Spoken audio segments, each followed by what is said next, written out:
Hi, hello, good day, and good evening. It is the 1st of July, and we are here chatting season 2 of The Mole with our good friend Jacob Hacker from season 1. This is his favorite show in the world, so we can't wait to get into it. Let's do it.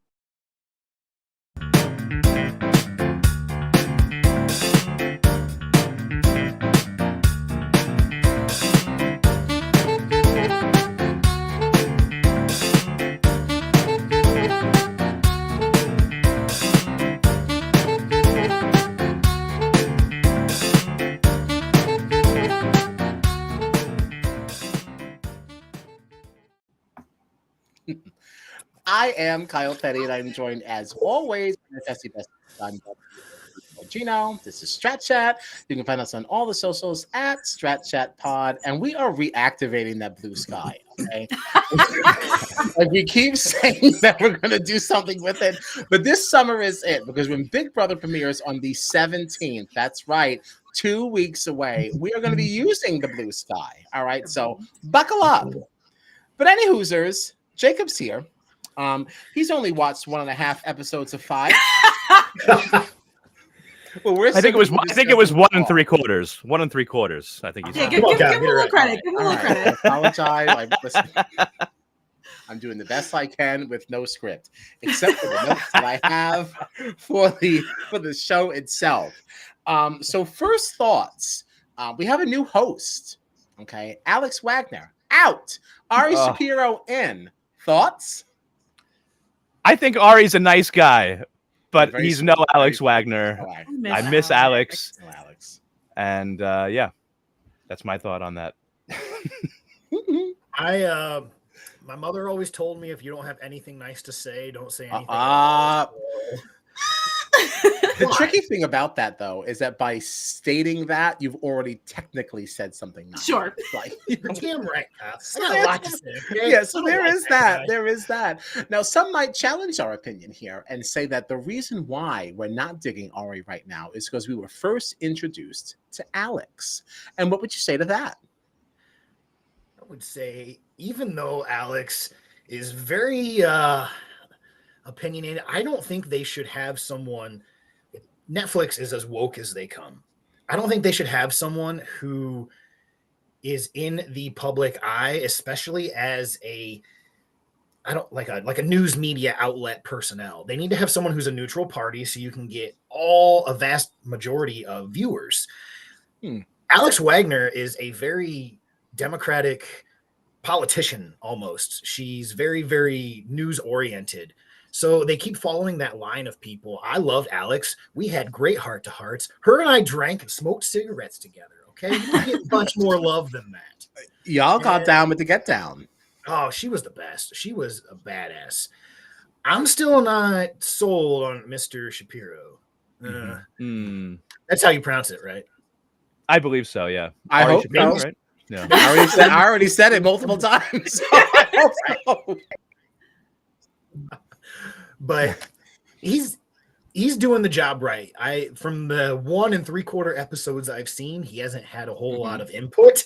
So maybe it's more in the next few episodes, but he's just kind of there. Yeah, he does seem to have a smaller role than Alex did, right? I feel like we saw her a lot more. Alex demands the stage. Yeah. Well, see, the thing about I don't know anything about Ari Shapiro outside of the fact that he has that traveling cabaret with Alan Cumming. Which is actually why I believe that Ari was selected. I didn't know that at all. Oh yeah, they have this traveling cabaret. It's like called Oi and something.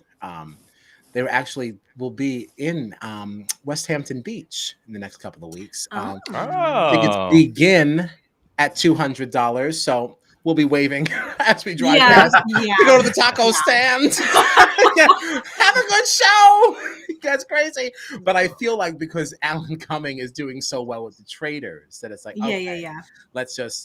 that's just my thing. Because otherwise, I don't know what else he comes from. Like, I don't know anything about the man. You know what, though? Why I probably don't trust him is because his last name's Shapiro. And you know the only person with the last name Shapiro I know is Greg from my season. And I don't trust him. Oh, that is not where I That's not where I thought that was going either.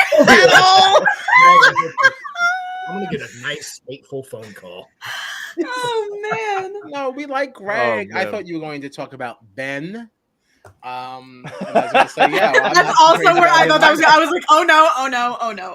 Oh, that's a different politician. Like that would be the farthest right they could get for the host, and that would be wrong as well. Like, Yeah, I think that'd be enough Bad, to, bad, for me bad, to click out. Like, you know, I gotta tell you, Ben Shapiro never crossed my mind. me either. Yeah, I said me and Kyle were both like, Oh my You're God. the only other Shapiro you know. Oh, I mean, like that man. truly. I never I've knew heard, yeah. Greg's last name. Never knew Greg's last name. So we had an interesting little twist at the top of episode 1. We started this one off with a bang. You know, we met our first 12 contestants, and then we were informed that hiding in the corn stalls were 5 intruders. 5 faceless people dressed in all black, masks covering the face, and they needed to be stopped via paintball. If an intruder gets to the end, they join the game. That's it. I was disappointed there's only going to be one of them, though. I was hoping that there's going to be like multiple, like because it weren't there 3 cars at the end. I thought that maybe we'd have a shot as like swapping out 3 because, like, honestly, what do I care about you guys who just met? Y'all just came out of the corn. I don't even know your names yet. So if you're gonna go, you might as well be swapped out now before I start learning names. You know, but right? No, you're totally right because yeah, like it's disappointing. At this point it was only Niche that was in danger. Right. And I did not care at all if he stayed in the we show. don't know anybody yet. No, not one little bit. Yeah, Other like, than the fact that I felt a I still little don't bad care for if him he's because safe or not. I don't think you care about anyone being safe, like niche or not. Okay, I'll hit on that in a minute. You continue. You were going somewhere, Kyle. Well, no, I could just see you. Maybe you have a vested interest in Hannah, just for her physical stature. You might know her as white girl blonde hair, as you described her on the phone. Yes, white girl blonde hair. As you described her on the phone. Also, Ryan though is also white girl blonde hair, so that could get confusing. Oh, Ryan. Right, We could use some other attributes, but I don't want to be canceled. So no, Hannah, white girl, blonde hair, showmans. Yeah, I think that's the safest that we can go. Oh my God, it's yeah. a downward slope after that. Also, just the weirdest showmans I've ever seen, by the way. But I'm sorry, just sorry, Kyle. Yeah, no, we'll get there. All right, so intruders take a spot. It had to be the team leader. You had to select one person to be the team leader within 5 minutes. If you can do so, you'll be adding $10,000 to the team prize spot. If you don't pick a leader within 5 minutes, then they will be picking, and you don't get the 10K. No problem. We selected Niche. Get over there, because obviously everybody thinks that you are expendable. So Niche decided you had to split everybody up. 3 different teams. You had Team Slingshot. They'll be slinging shots at our intruders, making sure they don't get to the end. Team Tower. This one looked really, really fun. You had one of our players on a disc, and 3 other people were surrounding them, moving him around so that he can shoot the paintball at said intruders. And then you had Final Defense, Zone 3. Each one of our mole players had 10 paintballs each. Also up for debate. Jacob does not believe they only had 10. But they got I'll hit on that too. Let me take notes, Kyle. God damn.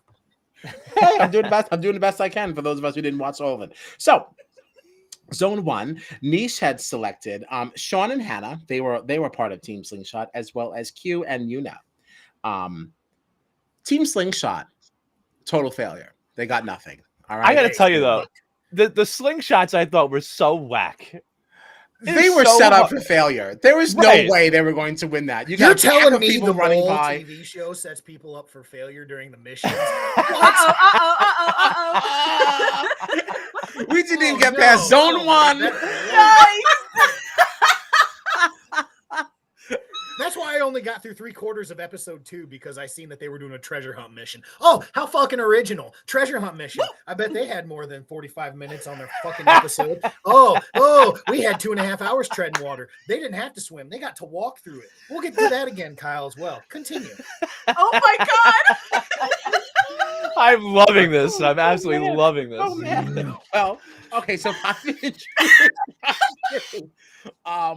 now on Zone 2, this is Team Tower. You had Andy, Michael, Melissa, and Tony. Now, Andy, he was selected as a sniper. And you had Melissa, Michael, and Tony kind of balancing him on said disc. Now, a lot of stuff kind of came from this, because Andy did not think that Michael does not know the difference between left and right. So he was starting to already suspect Michael as being the mole. And I will say that, rereading some of these notes, there's a lot of other things on Michael. I got to say, I got some eyes on Michael, very sus, and it really just starts here with the left-right debacle. However, even though they were disoriented, they did manage to hit one. They hit one person. So now they were down to 4 intruders, and that's what brought us to final defense. That's we had team lead Niche, Ryan, Jen, and Deanna. With their 10-ish bullets each, they did manage to hit all 4 remaining intruders. And I believe Ryan does get some credit for that. Ryan seemed to get that final hit, removing some of the doubt that she could actually, be the mole. There's some echo. Who's echoing? Yeah, Why I am I don't know hearing what me? that's What's about. happening? What's happening? Is Jacob's fault? Probably. You guys do this all the time. Probably just me fucking everything up. No, it only just started. So I don't know, really don't know where it came from. But they did succeed, and they added $30,000 to the prize pot. Okay, so that's fun. Congratulations, team. Was there anything else mole-ish that might have been missed from this? To my rapid fire review? Not that I can remember. Yeah, not that I can remember. Yeah. Okay, all right. Netflix isn't going to show any molish behavior in episode 1. Let me just throw that out there. Well, and to be fair, I don't really want them to. Like, I want to see a little things that kind of bait me in and keep me going. Although but, I will say, there's can't something blow your too- load. Episode 1. Oh man, yeah, I know you're right. But there's a part of me that almost wants to know who the mole is, so that I can see how they play the game as the mole. You know what You I want mean? me to tell you who it is? Oh. I mean, do you actually know, or is this you using your experience in the mole to deduce? I will tell you guys and the entire world, I do not know specifically who the mole is. I had no insider information. Okay, so this is truly just based on your previous experience in the game and the fact that you have watched 1.75 episodes. Exactly. Thank you. That's all I Excellent. needed. I've made this assumption from the trailer. Okay. Ooh. Wow. I don't remember which one it was. It was Tony or Niche. It had to have been Tony. One of them definitely broke contract regulations and messaged me on Instagram and said, "Hey, I was on season 2 of The Mole and I got eliminated." I didn't even message him back because I didn't even part of that contract breach because I was under contract at that time still. So I was like, "Fuck you, dude! I ain't talking to you. Yeah, I'm not part of I ain't this. part of that. I'm not going to jail for your ass." Block. But just to start this whole conversation off, I'm going to tell you who my picks for the mole are. I'm torn between 2. I know it's Okay. one of these 2. I would put money on it. Michael or Ryan. Ooh. Michael or Ryan. Interesting. And I hate to say that because I hate picking white folk because it makes me woke.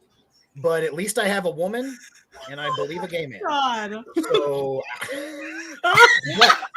my first assumption just from the trailer was Ryan. After watching the show, I think it's Michael. One of those Michael two. is very sus. Very sus. Yeah, I could be on But that's board what with that's what Netflix wants you to think. How much did we see Kasi in season 1 in the first few episodes? Yeah. Yeah. Well, what's funny too that you say that because I know you haven't watched all 5 episodes in full, but towards the end, I think in the 5th episode, Michael is the mission that they have to go on. It highlights the top 3 suspects that everybody is thinking might be the mole, and Michael is the one that everybody votes. Oh no, they did. Was it Michael or Muna that they picked? No, it was Michael. It was Michael. It was Michael. Yeah. That's the biggest suspect. So. Kyle, you know what I did earlier on the phone with you when I didn't watch the whole first episode yet? I told you who was going to be eliminated on the first episode. I was correct, right? Mm-hmm. You were. Okay. I don't know the next 2 people who are going to be eliminated, but after watching episode 2, I'm torn between 2 people, and you can tell me if I'm right. In episode 2, it is either going to be Melissa or Andy. Melissa or Andy? Melissa. What does she look like? Dark White hair, girl, dark eyes. hair. Long hair. Oh, Melissa, the poker player. Poker player, Yes, yes. Or poker Andy, player. the old guy. Yeah. Right, It's one of those two who gets Melissa. eliminated episode 2, or I'm sorry, at the beginning of episode 3. I guarantee it. Am I right? I think Hold on, Andy hold did on. go home there. Actually, it was Andy that went home. Yeah. Then. It was Andy. Yeah, it was Andy. Mhm. But the thing is, Wow. it's tricky because Melissa does go, and I just Yeah. didn't remember when that happened. Yeah, they're both gone. I just don't remember. Yeah, what order. they're both gone already. Shit. Okay, well, hey, I had number 1, number 2, and either 3 or 4. So Oh, all within the first drop, though. Mhm. I hate that you're right. I hate that you're right. We'll definitely get to now you more sound like my into Melissa. girlfriend. Mhm. Her and I would have a lot in common. Actually, quite a bit. No. But so wait, so the next thing that came from this now was the 3 Most Trustworthy challenge. And I thought this was a little interesting to see, because we had all of our mole players had to select who they believe the 3 most trustworthy people in the game are. These people will be faced with a decision. Okay. This is the phone booth, correct? Yes. Yes. I watched this, so I'm with you. Okay, great. I'm picking up what you're putting down. You're still with it. Still with us. Still with us. Full steam Good. ahead. Full steam ahead, sugar. Then we can make a decision that would benefit them or benefit the team. So they selected Muna, Tony, and Deanna. They had to go into a phone booth, when the phone did ring, and they got to dial 1 if they would like to add $5,000 to the team pot, or dial 2 to receive a correction. It's the first time we got to see a correction. Deanna and Tony stayed true to the soil here. They dialed 1. They wanted to add some money to the team pot. Muna said absolutely not. Okay, I come from a rough place. I need money. My family would throw up if they knew that I was going for this stupid 5,000 for everybody else. So I'm going for the correction because I want to stay in the game, much of the chagrin of everyone else. So 5,000 not added to the pot, and that was really the ending of episode 1. I will say that is kind of what started to make me think that there was something about Muna, and I'm not really done with that either. What's that? I love Muna. She is. I love her too. Oh, I love her too. I just think I think she could be the mole. And I think she'd be a wonderful I am suspicious of her. for the mole. Yeah, I'm very suspicious of her. And I think it's interesting because, for all the negative that people can say about women wearing, is it a hijab, a hijab? I always get this hijab. Hijab. Yeah. Oop, I'm definitely saying it wrong. But for all the stigma that I feel like comes from it, there is also a thing culturally that I feel like I automatically trust you if you're wearing one too. I feel like you're not going to lie to me. You're not going to be deceitful because I feel like your culture is not about that. So I would automatically trust her, which would make her such a great selection to be the mole. She is she's so positive all the time in all of her interactions. She's very sweet. She's very pretty. But I just feel like looks perfect. She's gorgeous. Who does she think she is? Is that all makeup or is that actually her skin? How dare she? How dare she? No, seriously. She's literally stunning. She's the first time I saw her, I was like, "What the Yes, hell?" Muna, I have a number of questions for you, but first, how dare you? Congratulations on your face. Good job. Seriously. See, Kyle, along the same lines with the hijab, I'm like, you're like, oh, your culture makes me trust you. For me, it's like, you're hiding something. It's very attractive to me, and I want to know. Tell me all your secrets. Tell me all your secrets. Oh my god. The thing is, I would expect her to have a lot of secrets because people will tell her things because she's trustworthy looking. Yeah. I would expect She's her to got have a lot of resting, secrets. smiling face, and you just want to you want to tell her things. So sweet. Yeah, I just want to go up there and just give her a nice cup of soft serve ice cream. And I just want to make sure she just has a nice day. Unlike Deanna, who has resting bitch face. I like Deanna. Listen, I can relate, okay? I like her so much because she gets really, really upset when people don't do what's good for the group. And like, I'm telling you, I love her. And She's such a Casey from my season. She just looks over. She's got tears in her eyes. She's like, "What? What? What do you mean?" And it's like, she is fantastic. I love her on all the TV shows. Yeah, I love Deanna. She's fun. Like, She's I really don't fun. lie. I don't lie. If I said it, it's Right. true. And it's like, she hasn't lied yet. I'm blanking on the name, but she reminds me of someone from the last season we watched of Claim to Fame. One of those contestants. And I can't remember what the name is now. So. Jane? Oh, it might have been Jane. Oh, no. Wasn't it Jada or something? Both are correct. She gave a fake correct. name on the show, yeah. Right. You're correct. Oh. Okay. What was? Yeah, I don't trust half of these people's job descriptions either. And clearly, no reason there because people have been lying. People have been lying. Yeah, Sean saying he's a stay-at-home dad. Meanwhile, he was an undercover cop. I also loved how they said they called him out for being a terrible liar. Meanwhile, this guy's job was to lie to people. Uh-huh. Yeah, I don't know how much I believe that too either. Like, what type of job description is undercover cop? First of all, you're not going to put that on national television and completely ruin your undercoverness facade. Or he's retired, right? I think he's retired. Yeah. Yeah. I don't know. I don't trust that guy.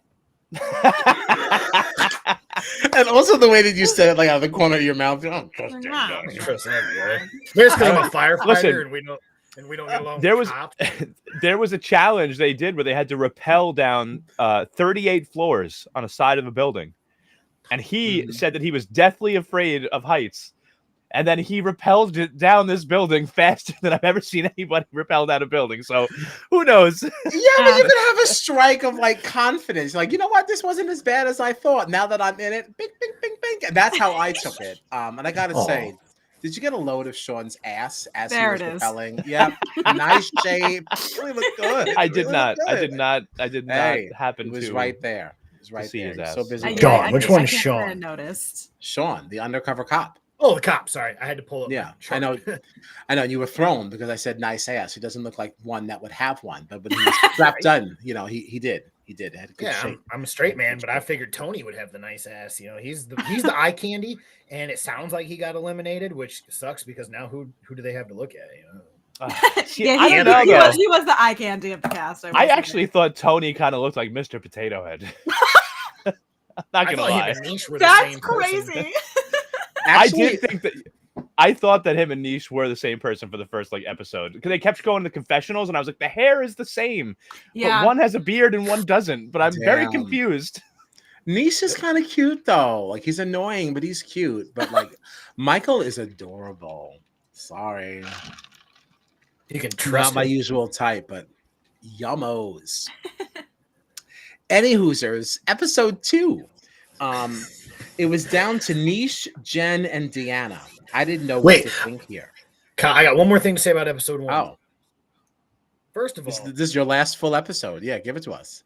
First of all, I wish I could have shot some of my cast members with paintballs. It would have made the show so much better and made my mentality so much better. I wouldn't have said the F word on Netflix, okay? But second of all, yes, you were correct. I highly doubt they only had 10 shots, and I highly doubt that Ryan took that last shot to get that last person. It was probably the first person to run through there, but Netflix edited it to make it look like it was the last shot. Therefore, she can't be the mole. She's the freaking mole. I know it. Ooh, listen, I think you might be right based on something else that happens later on in another episode. Yeah, there is something else that happens later on. We'll definitely get there. But now, I do think it's also interesting because there weren't a lot of people that celebrated Ryan's final shot, and which makes me feel like it wasn't the final shot. Yeah. Right. If one of my 2 people end up being the mole, I will buy Gina some type of light to put behind her like you guys.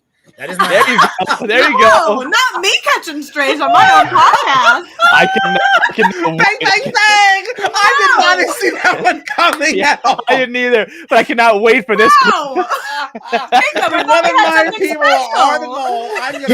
You know what? Your podcast setup.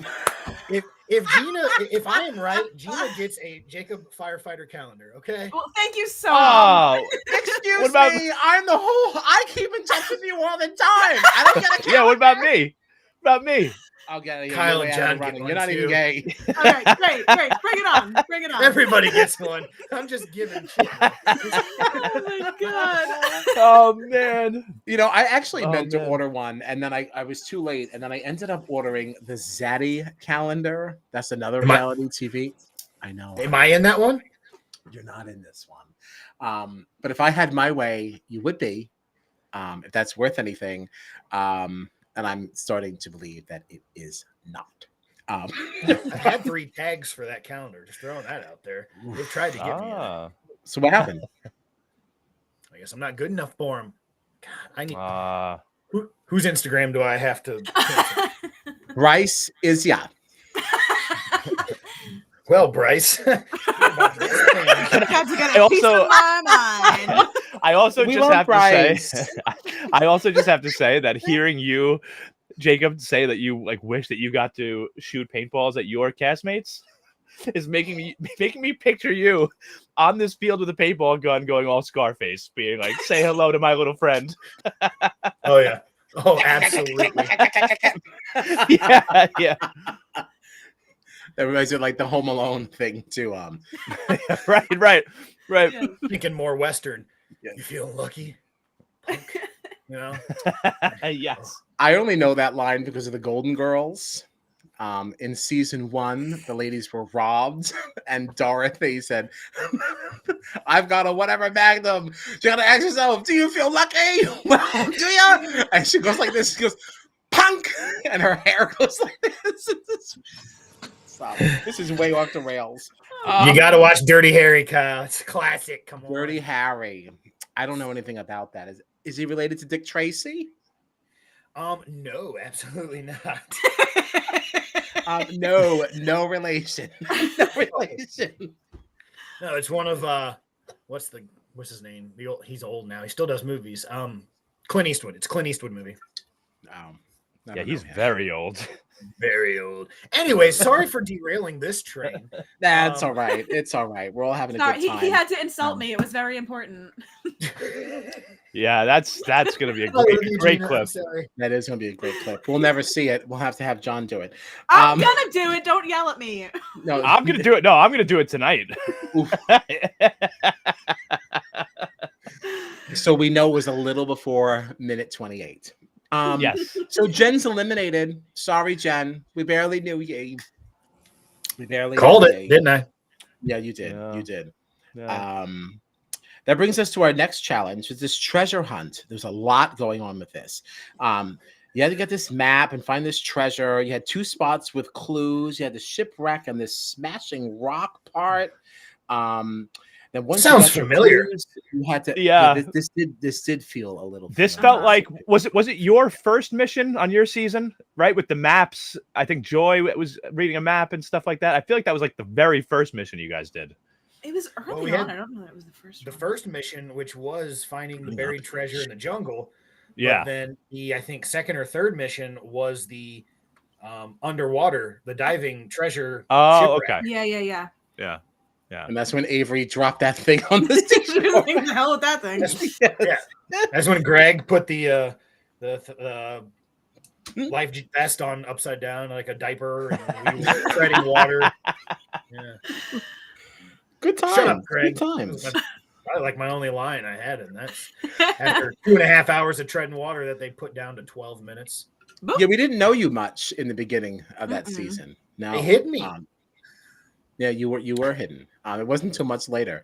So I remember even telling people like, "Oh, I'm like, Jacob was on the podcast. Like, who's that?" I was like, "You didn't get far enough." Yeah, it's like you're not there yet. Exactly. They didn't focus on him yet. He's too much of an asshole. They didn't show it until episode 4. Okay, not true.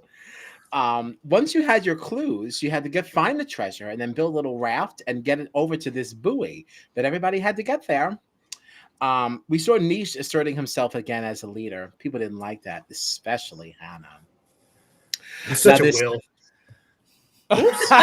What? Who said Who that? said that? Yeah, it is funny to me because like he kind of tried to step up as the leader in the first mission, and then was like, "Oh, I shouldn't have done that."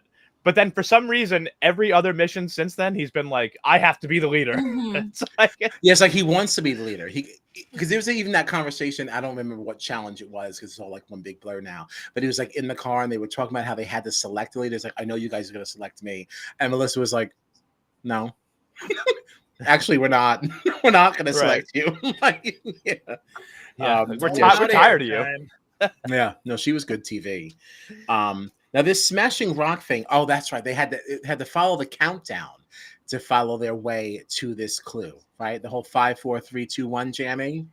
And then they get there and they found sardines and other look like questionable canned goods. These did not look like they were, really to be in a fallout shelter or anything like that. Didn't look great. But that's what that hit. They didn't look up. That's where their little thingy was.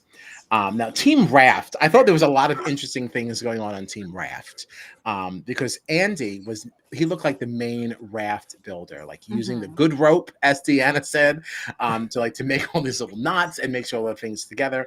And Deanna was saying, no, you're using too much of the good rope on that one end. You have to make sure the ends are stabilized.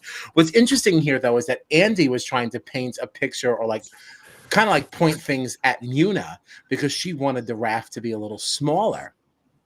Because he said, I don't think this thing needs to be this big, X, Y, and Z, which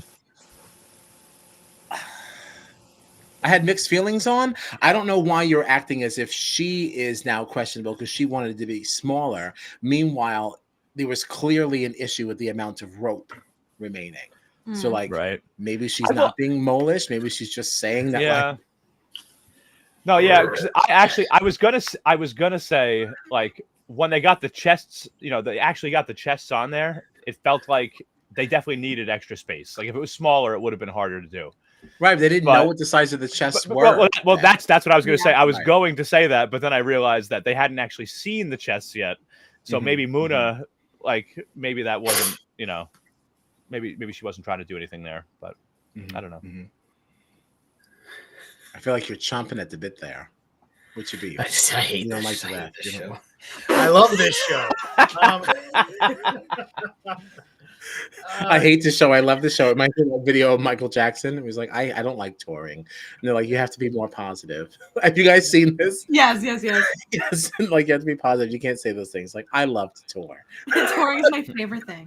Yes.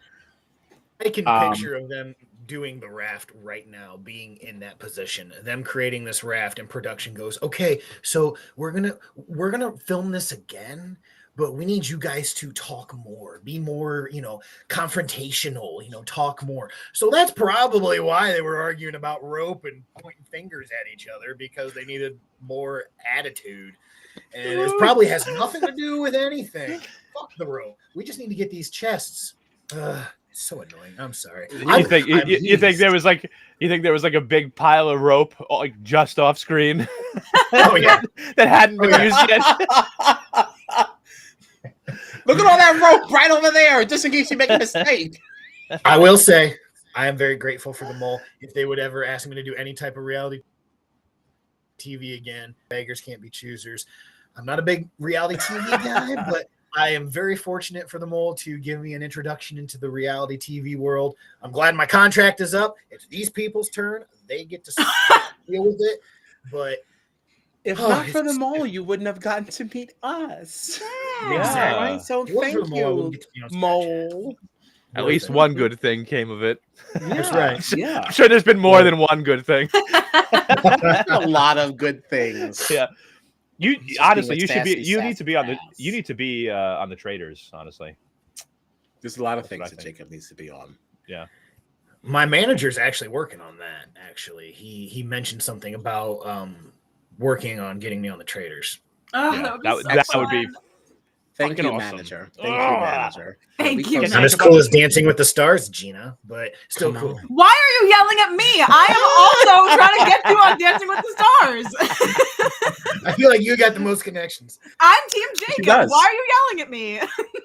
Yeah. She does. It's all her. Now, there were some interesting things that happened on Team Shipwreck, though. And this is where, again, Michael, I thought, was starting to look a little bit sus, because in order to get Michael. their clear, they had to like dive under to this, faux shipwreck and pull up their clue. And everybody kind of knew that it was going to be in this first aid kit. And he said it was way too heavy. Can't just bring it up, even though he fully had it. Totally and ridiculous. Tossed it to the side, and made sure that it landed to the side of the ship, so it was even deeper than it was to begin with. That looked very sus, especially because once he finally did go to get the first aid kit, it didn't look like it was that much of a struggle. At least the way that they edited it. Like, I mean, who knows, like what really was there, but like.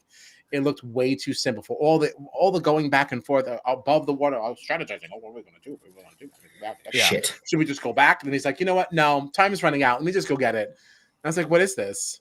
Yeah, no, that was super weird. Yeah, he couldn't. So it was too heavy when it was higher up on the boat, but all of a sudden you have to swim all the way down to the floor. And pick this thing up, and you can do it. Right. And there's no problem. And what number of attempts was that? You're not gassed out at this point from swimming down. Like, if anything, it should be getting harder every single time you do this. And suddenly it wasn't. And what was actually in that container again? I don't even remember. I think it was just a little piece of paper. Right. Like, how could that possibly have been that heavy? Right. I may have not gotten to that point yet. If I would have watched that, maybe Michael would have been off my suspicion list. But damn it, now I'm gonna have to text you guys when I watch this. See, live updates. There you You go. don't There hate you go. this as much as you thought. All of a sudden, you roped It's in. suddenly I don't you start with me, child. I swear, man. Roped in. We'll see you Also- next week. I also have to say, like, things are lighter when they're in the water. You know what I mean? Like, so, like, it's very weird to me that this box was way too heavy in the water. Have you ever been in the pool with somebody and you can pick them up in the pool? You know what I mean? But when if you were outside of the pool, you couldn't lift them up like that, maybe. So it's weird to me that, like, he struggled so much with this box in the beginning. Maybe he was doing the Avery thing. I'm just gonna throw this air tank. Oh, I left it back there. Oops. Yeah. Oops. It's just that it's starting to pile up on Michael. Like, this is not it for Michael. This is just just more for Michael. Yeah. I also have to say, he told us that he was at one point a lifeguard, so he should be a very strong swimmer. And the fact that he couldn't lift this box out of the water and just like seemingly threw it is very weird. That is very weird. I'll also add, like, not just that it was a box. Like, now that we're talking about the fact that he was a lifeguard, because I certainly did forget that part. You had a hard time retrieving a first aid kit. Like, that's your whole reason for existing on the seashore as a lifeguard. From one medical professional to the other, I'm disappointed in him. Right. Exactly. What if I was having a medical emergency? You sent this man? He can't even pick up a first aid kit? Not good. With a piece of paper in it. Exactly. A shredded piece of paper with half a message. So the message: in the treasure, fold under pressure. Everything's Your microphone, yeah. Repeat that, Kyle, because I don't know what it said. Yeah, all we heard was under pressure. So you might be David said Bowie. To find the treasure, fold under pressure. Okay, that's what it said, and that was really for the map that they had. I don't know how they figured this out either. Like, it seemed like they very, very quickly just knew to fold all corners of this map together that formed the X for where the treasure was. I felt that was a wee bit strange. Bit strange. They didn't have a Joy in their group with map reading, that's for sure. No. I guess, like, thank goodness for them. So they just automatically just folded the map, or what? That's what we were showing. That's what it looks like. Yeah. Oh, fold under pressure? We must take all four corners and fold them together. Boom! There it is. Bing, bing, boom! We're out of here. And I was like, okay. We definitely, like, lost something in there. But they did succeed, Shocker. despite the fact that the raft was falling apart the entire time. And Andy kind of annoyed me with this too, because Andy just kept saying, "Oh, I can't believe, why is the raft falling apart only once we put it in the water? It was fine on the seashore." And it's like, well, because you weren't using it yet, babe. it's like, that's how it gets tested. Like, what do you mean? I'm sure every boat ever constructed was great on the seashore. Right. Like, once you actually put it in the water, it's really Like, it hasn't actually done the thing you built it to do yet. You don't know if it's a good raft yet. Right. Exactly. So stupid. When they put those chests on the raft, you could literally hear the bamboo sticks cracking. So they're like, what does that sound like? Oh, the bamboo is just settling. It's settling. It's fine. It's like, I don't know. That does. Yeah, but they did a great job. They got there, and they added $15,000 to the pot, making it now $45,000. Now, this is the first time we saw an exemption. We had all of our mole players sitting in a room. They put the $45,000 on a screen, and the money was starting to deplete. All right, going down. Last one to stay in the room receives the exemption. And it was basically a showdown of wit. Who has the stick-to-itiveness to stay with this? And it came down to Tony and Hannah. Now, I will say that everyone's behavior, though, in this, I found to be extremely annoying. Everyone was so annoying. So annoying. They're like, "Oh, I can't believe you're really going to let it go down to zero?" And it's like, well, why are you still in there then? Like, you're faulting everybody else for having not left this situation as the money's draining. What are you so mad about? Like, you're still there too. Right. And this is where I was annoyed with Muna too, because she was one of the first people that spoke up and was like, "I'm a refugee. If my parents saw how much money we were just wasting, they would be so angry with me." She was still sitting there. Yeah. I hate that. Like, oh, woe is me. Let me tell my sad story. It's like listening to freaking Dom and freaking Will again. It's like, oh, who cares about your sob story? Boo-hoo. We all have a sad story.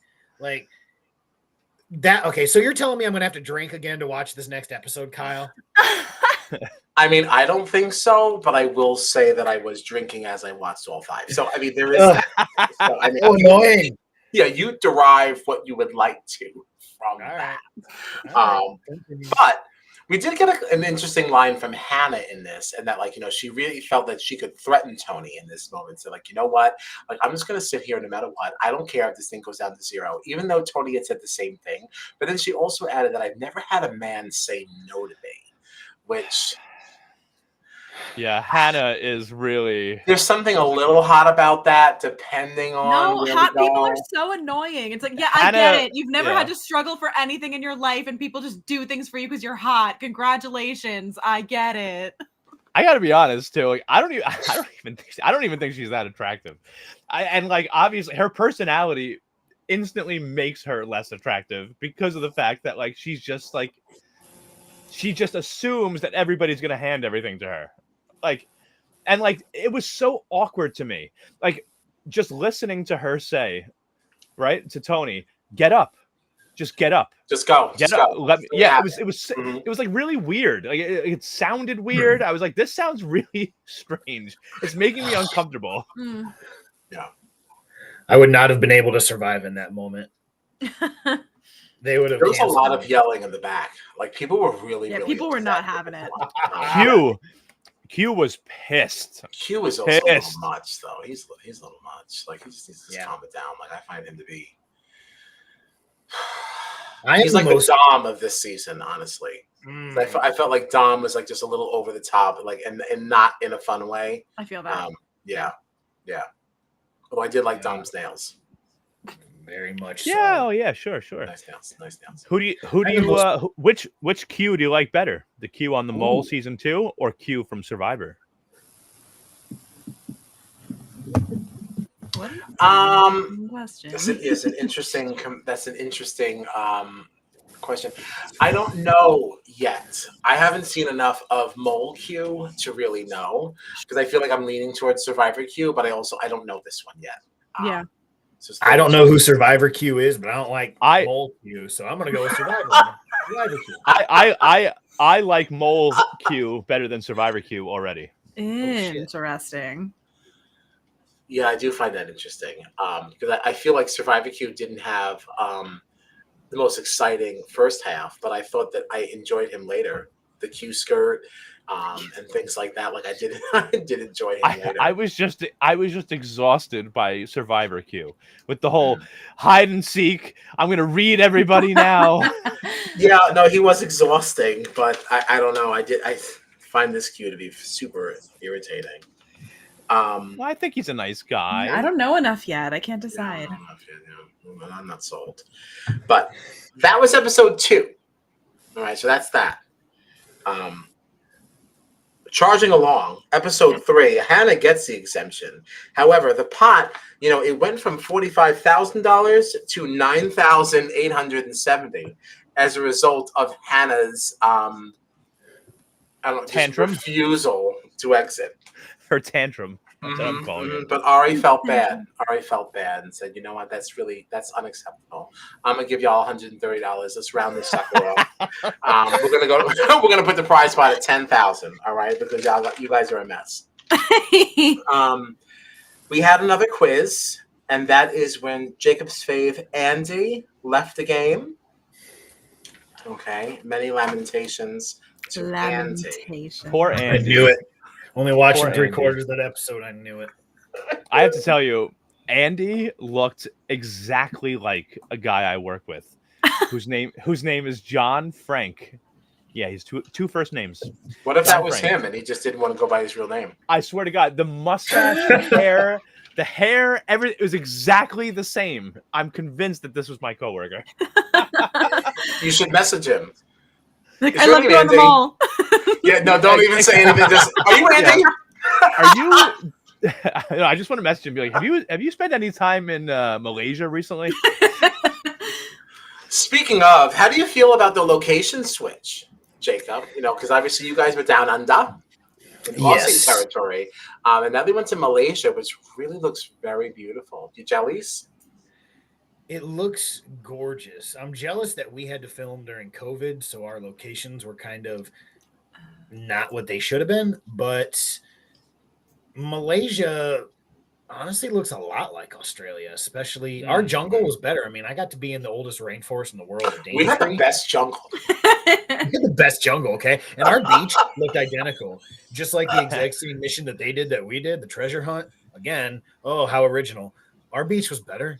But Malaysia would be awesome. I'm not gonna lie, it would be cool. It looks beautiful. Yeah, it does look beautiful, and that villa looks sick. Oh my God, what was it? What did they call it? Forest City? That for that one mission, right? Those buildings that had like all this like, yeah, they had all this like just moss and like whatever it looked like, and moss and stuff, flowers and stuff growing all over these pretty. buildings. It looked unbelievable. Yeah, absolutely beautiful. Yeah. I'm gonna have to watch some more episodes, I guess. Yeah, get into it. Get into it. These are your roots. Yeah. We had our first kiss from our mole-mance. Mole-mance. Our mole-mance. We have a mole-mance. Hannah and Tony, they were getting it on like 2 days after meeting each other. So annoying. Yes, and they're sharing information to and fro. Hold on, the dumbest showmans I've ever seen in my life. Is this like a Will and Cassie where they secretly told each other who the mole was and who they wanted to win? Or is this like an Avery and Pranav where they're like, oh, we're going to have a alliance on TV camera? Gosh, when I took Strat Chat is on the offense.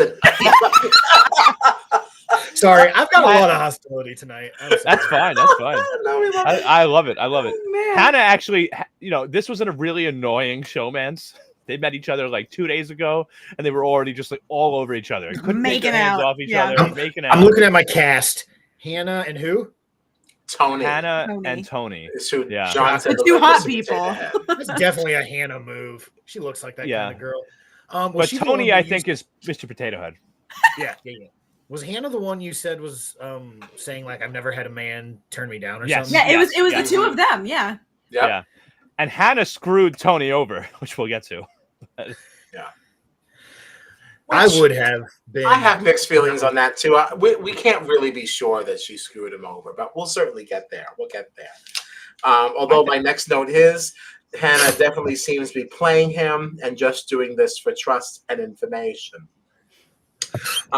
We had our mole players separating into two different cars. Car one, Hannah, Michael, Tawn. That was supposed to be Tony and Sean. For the you out there. Hannah, Michael, Tony, Sean, and Q. And in car two was Niche, Deanna, Ryan, Melissa, and Yuna.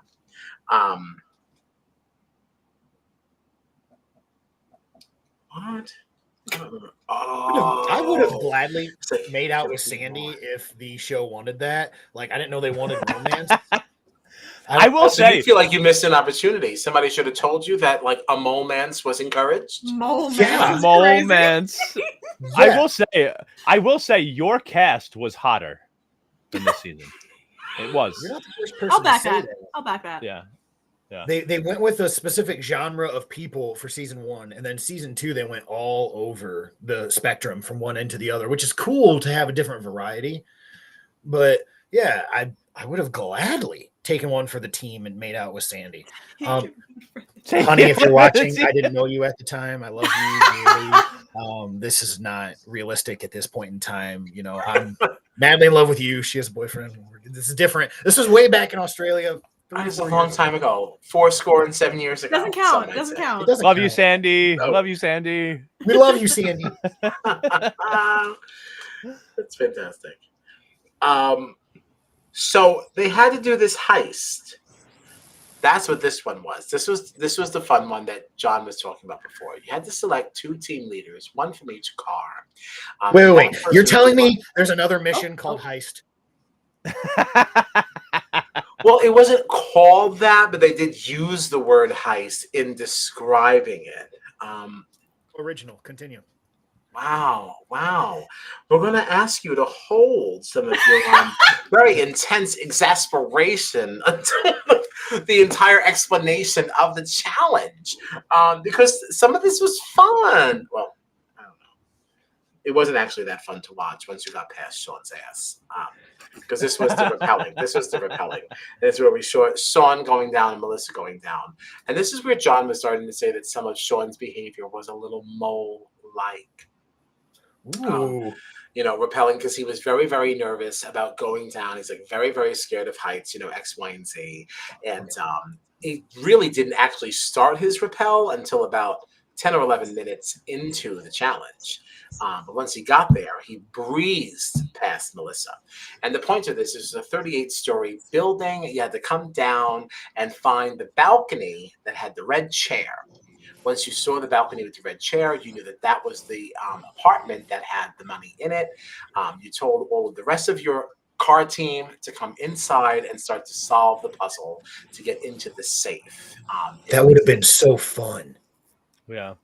This part of it was fun. Once you got past the repelling, once you got past the repelling, this one was a lot of fun, because this was very, very escape room-ish. Mm-hmm. You just had to look around and just look at all the different clues and all that different stuff. So there was like a duffel in there that had what they thought was a flashlight, but it turned out to be either a black light. Yeah, it was a black light. Some other people said a UV light. I was like, I don't know what the difference is. It's the same thing. I don't know.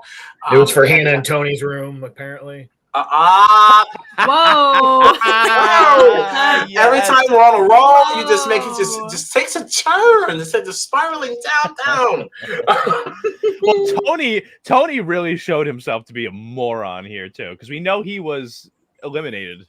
He's out now. Yeah. But why was he a moron in this one? What was it? Because one of the people on his team, I think it was Q actually. So Ari told everybody when this mission started. He gave them both teams a bag and said, in this bag, you have everything you need to complete this mission. So Q opened the bag, was looking through things, found this flashlight, and realized there's no batteries in this. Does anybody see batteries anywhere? And Tony went up to him and was like, who cares? That thing is useless. Like, why do you even care? You needed the black light to finish this mission. No, you're right, but I don't feel like that makes him an idiot. Like, I mean, like when you're in an escape course, room, you don't know hold what on. matters. Like, you know. No. They were handed this bag before they went to the escape room, and right. Ari told Everything them in here is important. everything in here is what you need to complete this. No, you're right. Hugh took out the flashlight, and Tony was like, "That's useless. Why would you even want that?" That's literally the only thing they needed to finish the mission. Yeah. Okay. Yeah, that's fair. You should not be ruling out anything that is actually in the duffel that you are handed. Right. They would not have spent the money on purchasing this if it wasn't necessary for the thing. And not only are you handed this bag, you are told everything you need to complete the mission is in here. Yeah. Okay. All right. Tony, they could be lying though. You think they would lie though about the game? No. You know what I mean though. Like, I mean, like, would you lie about the rules? Like, I mean, like when you're saying like, all right, you have everything you need to be successful. Like, would they really just give you things that are unnecessary? Like a mole notebook? Okay, well, okay, that's not totally fair, because so the mole notebook. I mean, one could argue that it did behoove you to have said notebook, because like you have to take notes, you need to remember things, like So even if it did not turn out to be, the conversation piece you thought it might be, coffee table chatter and such like that, but like it still meant something. It did something. You had a good time just reading it to us before, even though you didn't know. Oh yeah, there's a lot of good stuff in there that would get me in a lot of trouble. That's for sure. So there you go. It served a purpose. It certainly wasn't for nothing. Yeah, even if the purpose was just ha hee hees for us, it still served a purpose. I just like to play devil's advocate and just shoot everything down. But you are correct. If it comes to the rules, it probably needed what was in that bag. Yeah. Somebody thought about it. This will give you needless, useless things. But there's $10,000 in each safe, so there's a potential to win $20,000 for the prize pot from this one. Let's see. Sean and team get in first. Okay. Safe found. Oh, you only make 3 attempts when you get to the safe. There's a 4-digit code to open it, right? It's a 4-digit code. If you use the black light on the safe, you saw the numbers that would be involved in said combination. You didn't know what order they went in. And the real gag to the whole game is you're supposed to take the black light and go around the entire unit and find the numbers that lit up. And that's not what people did. They saw a lot of numbers. They had a lot of different reasons for why they went for what they did. Oh, and there was a clue. Only one team had this clue, found the clue, though. Kind of harken back to last season. You open up the clue, you're going to lose $5,000. $5,000 you open up the clue. One team did, and the other team did not.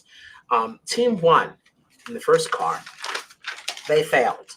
That was Hannah, Michael, Tony, Sean, and Q. They didn't make it. They didn't do a good job. Yeah. Jacob left us, but we're just going to keep moving. But card 2, they did get it, but they did open the clue, even though the clue was completely useless. Yeah. Because they already had known. I would have been so pissed if I spent all that money for a clue that didn't matter. And they know they were. It was Niche, right, that opened the clue? Yeah, Niche was pushing really, really hard for this clue to be open. And I think Deanna was very suspicious about it. I mean, like, I don't know if you could point to this as an example of, like, Niche trying to sabotage or anything, though, because, like, he didn't know what the clue was, like, right? Even if he's the mole or not, I don't think he knows what the clue is. Whether he's the mole or not, I don't think he knows what the clue is that's in this envelope. Would he, though? I don't remember how much information the mole has. I don't know how much information the mole has either. I guess if you can consider it to be mole-like, because regardless what information they have, you know that you're making $5,000 less. So if your intention is to just make sure you're making less, it does kind of make some sense for the mole to really lead the charge in that. But that wasn't really the vibe that I got from this. I really felt like he was being genuine. He was like, we just need to make sure this is correct. And like we need to get some money. Like yeah, that's how I took it. That's how I took it. And they did get some money. They did get some money. They did manage to. They raked in $5,000. Obviously halved because of the clue. Hi, Jacob. I think you're also muted. You're muted. Oh, there you are. No, I'm here. Hi, welcome back. I apologize for my absence. I lost power of my computer, but I feel I'm still here. We were talking about a bank heist, like I'm familiar with. So continue. we were on a heist, so like we're back. No, you didn't miss much. One team opened a clue. So they went from 10,000 to 5,000 as far as their potential earnings. The other team just totally flarned out. They didn't get anything.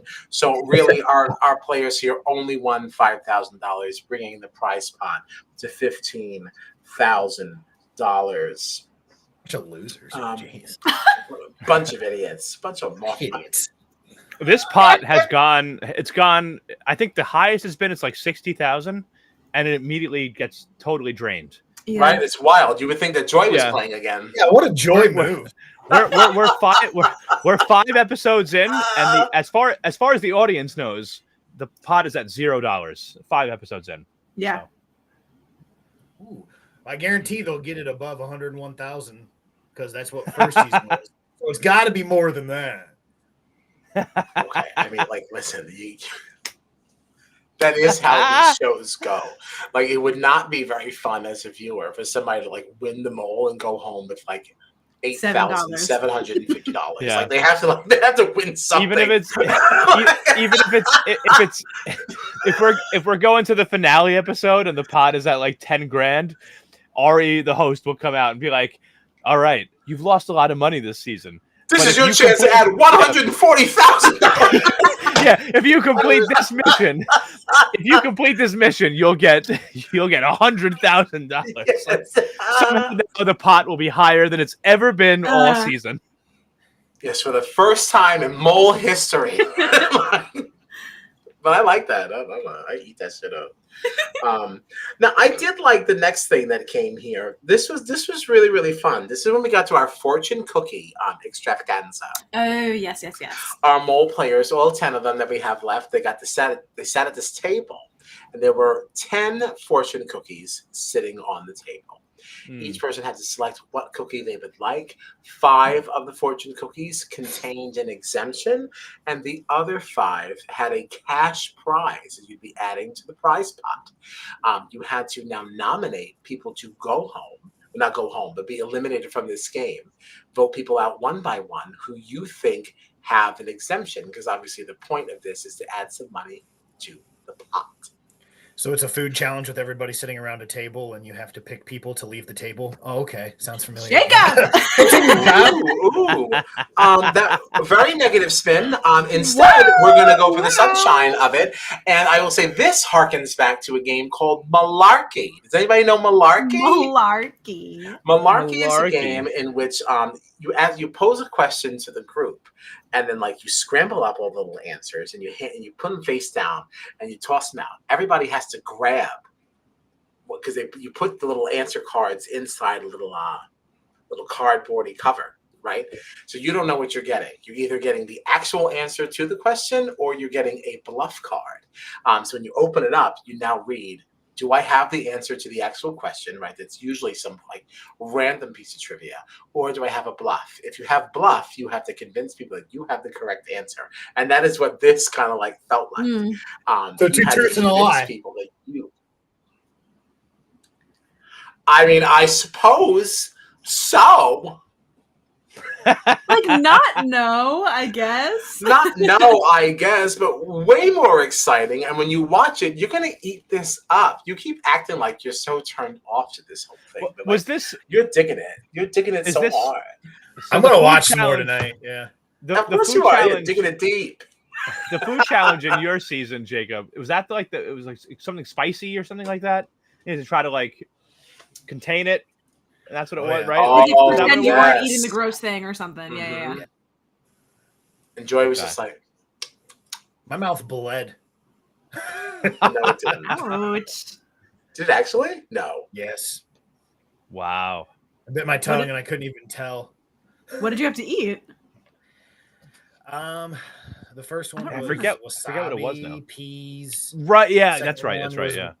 red chili pepper pavlov and a meat pie filled with habanero, something like that. Yeah. Disgusting. Hot. Yeah. Awful. Now this was kind of interesting because you kind of like squared off based on cash prize, right?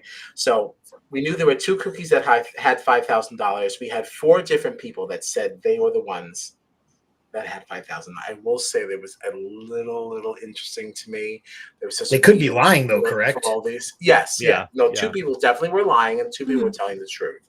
So who has 5,000, who does not? The people involved with the $5,000 cookies was Deanna, Melissa, Michael, and Q.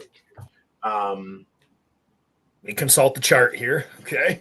And I'm also like cast list. Cast list. Yes. Yes. Deanna, she's one of the classes. We like her. Michael, the redhead, super hot. Q, always yelling. Melissa, poker player, white girl with black hair. Yes. And white girl with red hair. Yes. Yes. I remember Deanna by the nose ring. That's how I think of. Yeah. I just find her to be very trustworthy. I just really like her. Oh, yeah. Like Deanna. I love her. She's never lied. She's never lied in the whole game. She hasn't lied. And she anybody did have. That's what they say.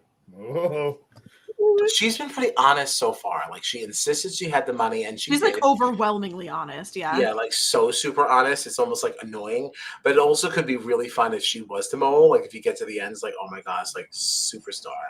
Because literally no one would suspect it with the way that she kind of carries on. And I think Q was the other person that had the money, right? Oh. I think so. And I think Melissa and Michael were the liars. However, Q was voted out, and Michael is the one who actually got to keep his exemption. Yeah. Yeah, so people believed Michael and they should not have. Which now that I'm reviewing this could actually be the catalyst of why people are voting for him the most to most likely be the mole. We can really dive into that later. As far as the $10,000 prize amount, there were 2 cookies that had 10K. The people claiming to have the money were Sean, Nish, Hannah, and Muna. Now, who actually had it? Sean, I know. Sean had an exemption, but he was trying to tell people that he had the money, but no one bought it. No one bought it. Muna also nobody trusts a cop. This is where everybody was saying that Sean was a terrible liar. Yeah. And they voted him out. But this is also where people clocked that Muna is actually a really good liar, because I think she also, I do just have to say it is Muna, by the way. I know. Oh, I said Muna because Kyle said Muna. I know. No, I'll always get this wrong. I'll always get this wrong. Because once I look at it one way and I see it that way and I hear it, even like I interview people like at work, like I'll call them to schedule the interview. I'm like, I'm sorry, what is the correct way to say your name? And they'll tell me. The second I hang up, I'm like, I already forgot. Oh. And then I call them like literally like 2 days later, and they're like, I'm sorry. My name is such and such. I was like, I'm sorry. I think of it both ways. We get off the phone and I can't remember which one was right because I've heard it now in my head too many times. So unfortunately, so what is it? Muna. Muna. I do have a question. Muna. Yes. Did the cast find out that Muna was the one who took the extra question at the end of episode 1? Remember the 3 when they went to the phone booth? Right, Yeah, the phone booth. they I don't think they did. They got the correction. No, Yeah. I don't think Cast never found out. They don't know. No. Yeah. I think so, no. And if they did tell them, they didn't tell us. Ooh. Well, no, because in this mission, people were shocked that Muna could lie, so they still don't know that. Although she was in episode 5 one of the top 3 suspects that everybody was thinking of. So I think that was because of this, though. It could have been because of this, yeah. How the turntables, let me tell you. How the turntables. So I think it was Hannah and Nish that actually did have the 10,000. That went the way it was supposed to. They kept them in. That was added, right? That was all correct. Yeah, I believe so. And then you had one cookie that had $20,000, and the people claiming to have the 20K was Tony and Ryan. Tony is the person that actually did have the 20K. Tony, he is the one, also known as Mr. Potato Head, having the relations with Hannah. Ryan had said that she chose to go against Tony in this moment because nobody else had, and there was already an air of like mistrust around Tony. So Ryan thought that it was a good decision to go that way. It did not work in her favor. Of course not. Yeah, she was asked to leave the table with her exemption cookie, and she did. So that added the 20,000 to the pot. So, if my suspicions are correct, and she's the mole, then she would have known everybody else who had that money cookie. And so she would have wanted to leave the table without everybody else suspecting her.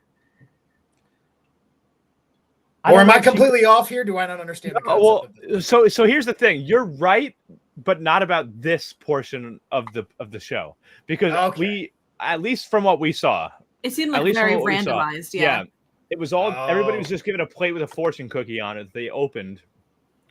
But I will say that I'm just going to go back very briefly to the mission where they showed the total on the TV, and we had it was Tony and Hannah battling it out for the exemption and just letting the money roll down. I thought it was very interesting. Ryan was the first person that got up and left and said, "I'm not staying here." And I think she only did that because Tony and Hannah were like, "Yeah, I'm willing to let the prize pot go down to $0 to get this exemption." And she got up like right away once they said that. Let them look shady. Yeah. Yeah. Yep. So I will say that I think that you're right in that like Ryan would look for the earliest exit she could to like keep most of the blood off of her hands. Yeah. But in this specific challenge with the fortune cookies, I don't think that was the case. Okay. I'm off the wall, Kyle. Sorry, I need to watch that episode. I'm distracted and completely derailed this train. No, but I think that you are right in like it's a fair in like Ryan's strategy for this type of thing. The whole group is there. We see the pot dwindling down. Ryan is going to look for. She's a prime suspect as the mole. She's going to look for like an excuse to let the pot wind down. I don't think that the fortune cookie one was the best opportunity to do that, but I do think that the earlier mission was, and I think we saw exactly what you're describing now in that mission, not in the fortune cookie one though. Okay, I'm picking up what you're putting down. I get it. Makes sense. She's untrustworthy. Those white girls. Let's see. Blah blah blah, blah blah blah. Michael gets the exemption. We said that. This fortune cookie extravaganza added $45,000 to the pot, which brought it to $60,000.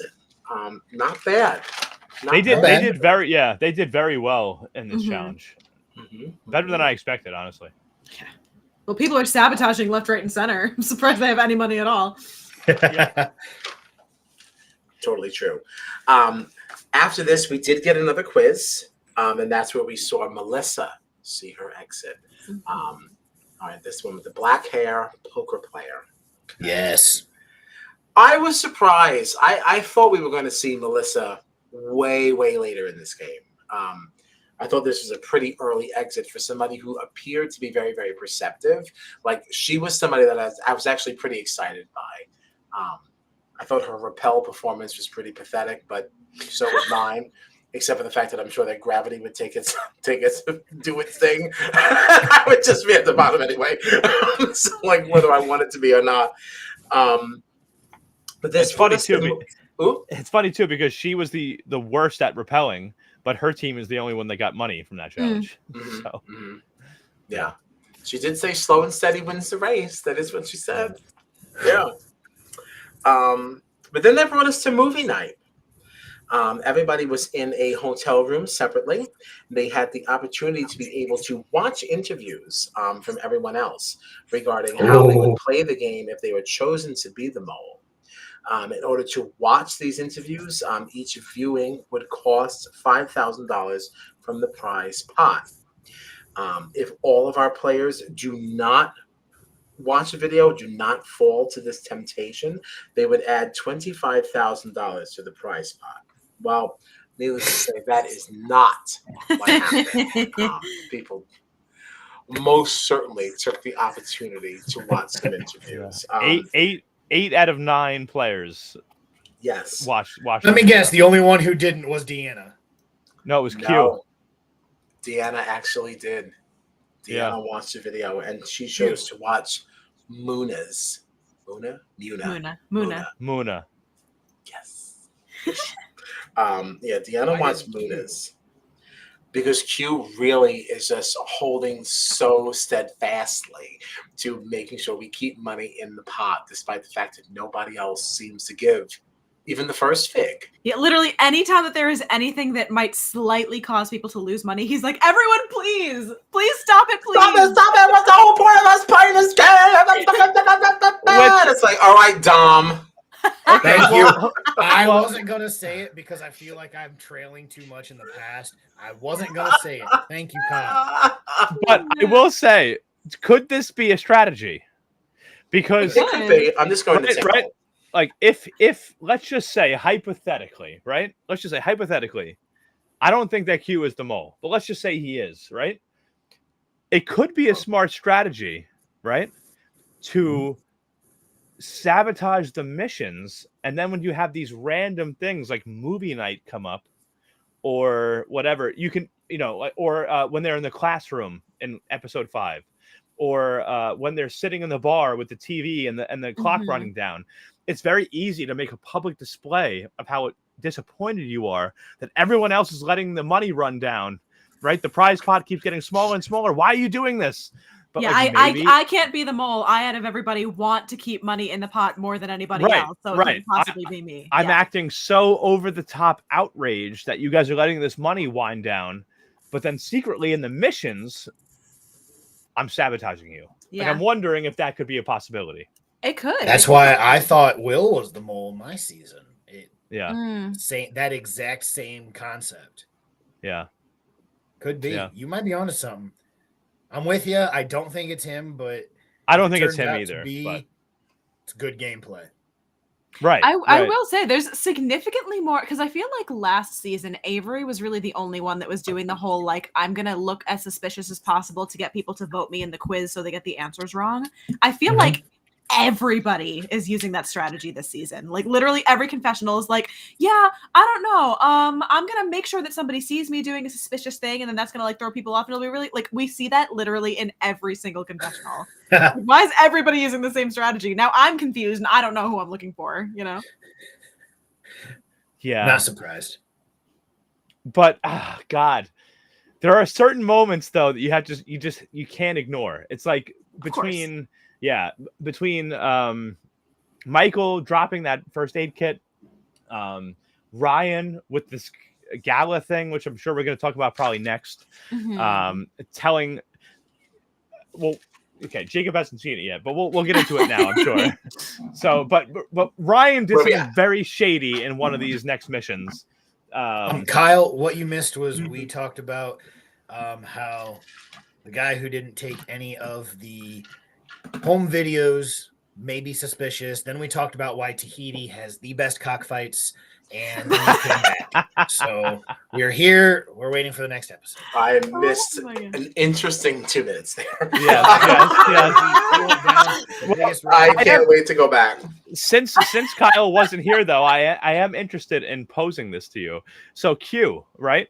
He acts very over the top and angry and annoyed in situations like at the bar, where the TV is showing the countdown of the pot, right? The prize pot. He gets really pissed off about it.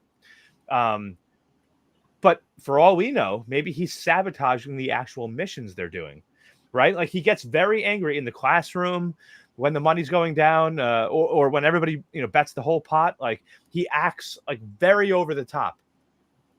But I don't know how much he's actually contributed to them actually banking any money in the missions themselves, like rappelling down, going into the apartment, all that kind of stuff. He did have the black light moment though. He did have the black light moment, and that's an interesting theory. I guess the other thing that he did do, though, that smashing rock thing, he was the one that looked up, if I remember correctly, and saw that the stuff was actually up in the air in the net. But could that even be a cover? Could that be a cover though? Because it took a long time. Yeah, it took a long time for them to find it. But he was still the only one that did it, and like, I don't know. I'm not totally sold, because I also feel like you're kind of failing as the mole if you're not doing everything you can to deplete things. And like, he was one of the first ones to leave that exemption drain that Tony and Hannah were in. So like, no, it certainly is possible, but like, I actually would be a little disappointed in that, because I don't feel like you're doing enough to be the mole. Like, I mean, well, here's the thing though. I think that Hannah and Tony said enough that like whoever the mole is would be satisfied, getting up and leaving. What they're doing. Because right off the bat they were like, yeah, I'll let the countdown run down to $0. That's fine. I'll do that. So yeah, you have that, and then now we're 5 episodes in and the pot's at $0. So as far as we know, he could be doing pretty good. He's acting so outraged. He's so outraged that people, aren't working as a team. He seems to be the most over the top of anybody in the cast. I feel that. Yeah, he's a total dom. He is. So this whole movie night extravaganza cost everybody $40,000, bringing the prize spot to $20,000. But that's okay. We're going to dress to the nines, and we're heading out to the Mole Gala. You'll be working as a staff tonight. We've got 60 guests, all with gifts, but only 3 have cash. $10,000 in each package. So basically, we're playing a glorified game of Guess Who. You have to kind of move around this whole thing. You've got some people working front of house and back of house. The back of house people, they are the ones that are basically really doing the Guess Who work. Eliminating people like who ate this, who had the vegetable dumpling, who drank what wine, and we're ruling people out based on that and their occupation. The people working on that was Sean, Muna, Deanna, and Michael. Thank you, Gina. Yeah, thank you so much. And at the front of the house was basically, the eyes and ears of the operation, as they like to say. That was Tony, Ryan, Hannah, Nish, and Q. Now, our mole players had the potential to win $30,000 in this challenge. So there was a couple of things that was interesting that kind of happened here. Now, we know that Michael had selected to see Sean's video during the movie night. And that's when he found out that he was an undercover cop. So definitely his antenna were raised. A dossier and that was absolutely. Basically, dossiers are coming later. We had the opportunity. So now, because he was watching him, he's now a little bit suspect of him. But Sean was a little bit perceptive to this and noticed that Michael was watching. So he purposely sabotage some things during the back of the house part of this challenge, like just removing pictures, like throwing it in his pocket and things like that. I'm definitely doing things to kind of throw Michael off the scent, or so. Love that. Yeah, that was very, very fun. That was fun. Sean is he's a player. He really is. Sean. Very crafty. Yep. That's Sean. There's always a Sean. There was a Sean on your season? No. Just in general. Oh my God, it almost came out of my nose.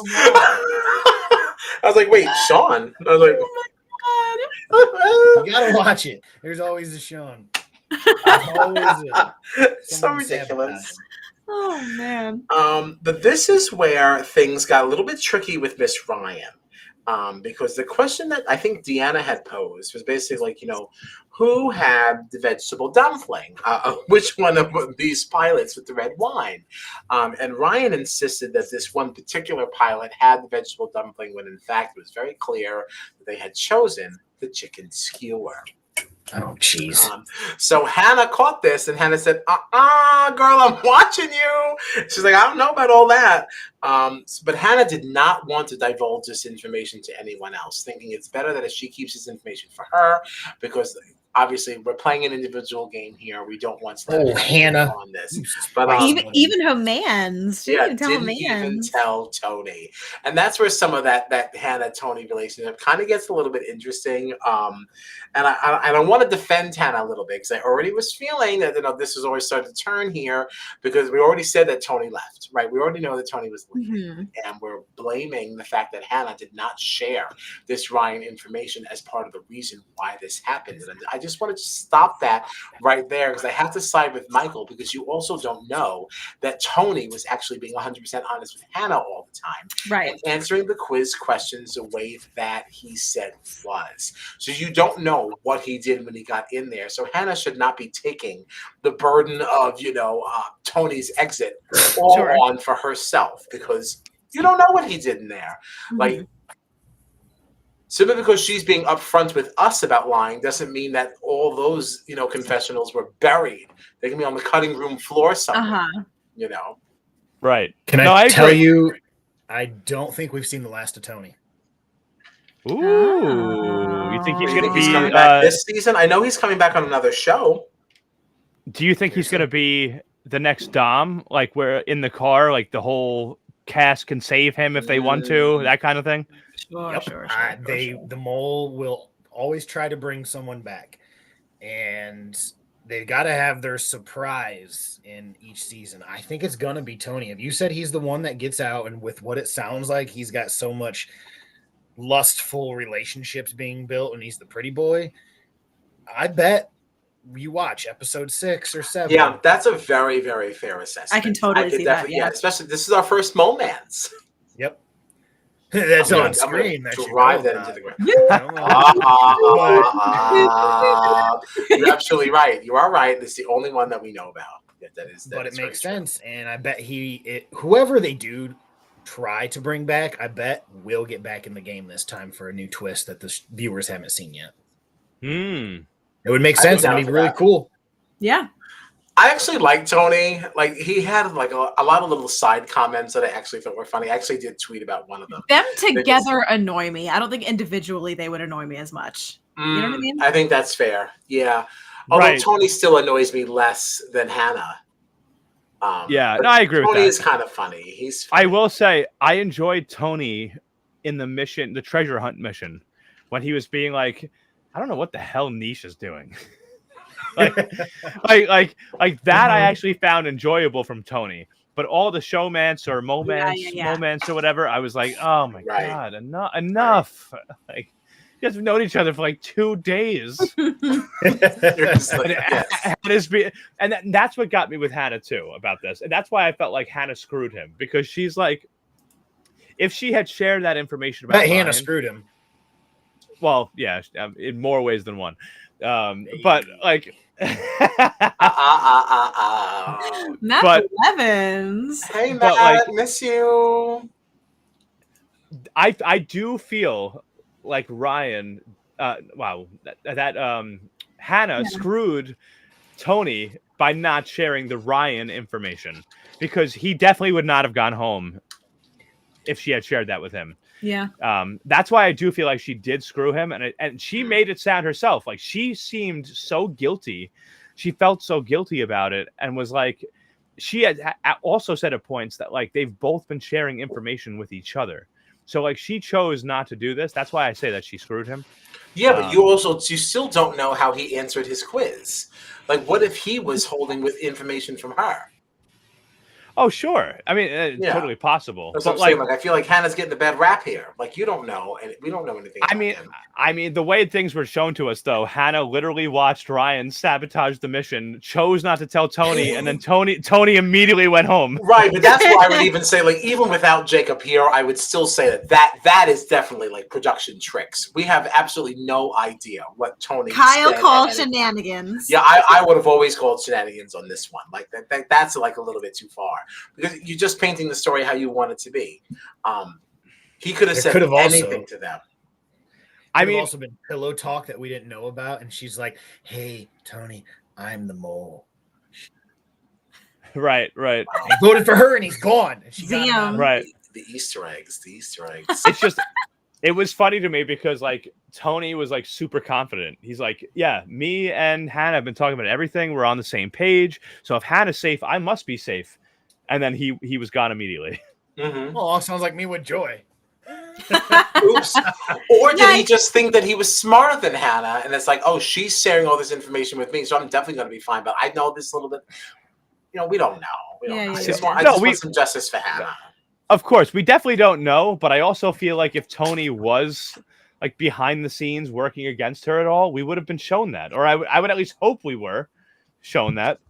Like that would be interesting. Though the first showmance or momance we've ever had on this show, working against each other in secret. But that's why we didn't see it, because he's coming back. That's why we didn't see it. Like you're not there. Mm-hmm. Remember this conversation for when the whole show's done and they air their dirty laundry on Twitter. Yeah. If that's the Jacob's case, gonna be getting screenshots from us like, you called it. Yeah. I knew it. If that's the case, I'll feel better about it. If he comes back and like stirs things up, I'll feel better about it. But like, I don't know. The way this whole thing went down was like, I don't know. Felt icky. Well, before Tony left, we only won 10,000 from that gala. So that brought the prize pat to a maudlin $30,000. I do want to say that the rooftop setting for this elimination was absolutely gorgeous. Oh yeah. The helipad. Literally took my breath away. This is so pretty. It was literally called the helipad lounge. Yeah, amazing. Absolutely gorgeous. Now, when Tony was eliminated, though, there was an interesting thing that came from Ryan that I thought. So Hannah started crying, and Ryan said, because Ryan looks a little, I don't know, like Ryan, I'm definitely watching her, and she asked Hannah, she goes, are you stunned because it's him? Or are you stunned because you knew something? Yeah.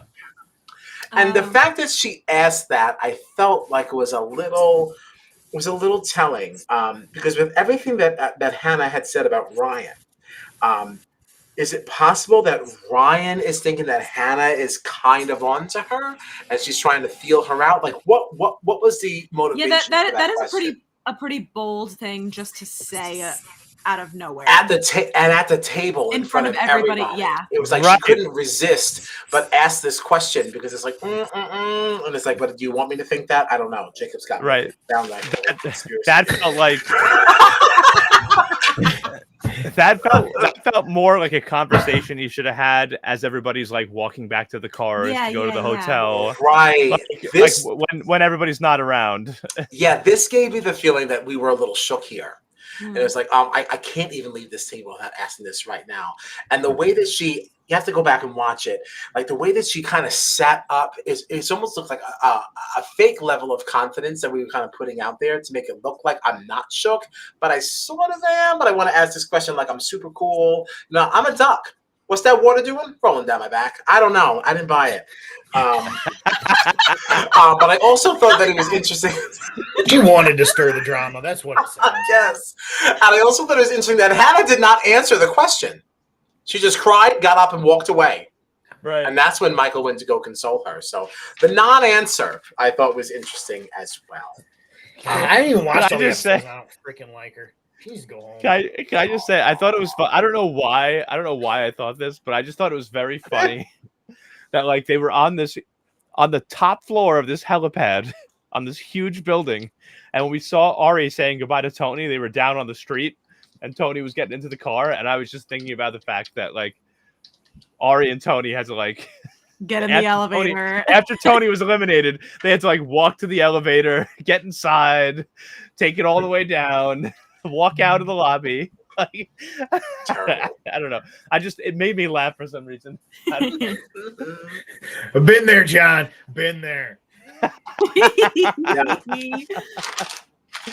right, we're almost there. Our next challenge, we were brought to this open lot.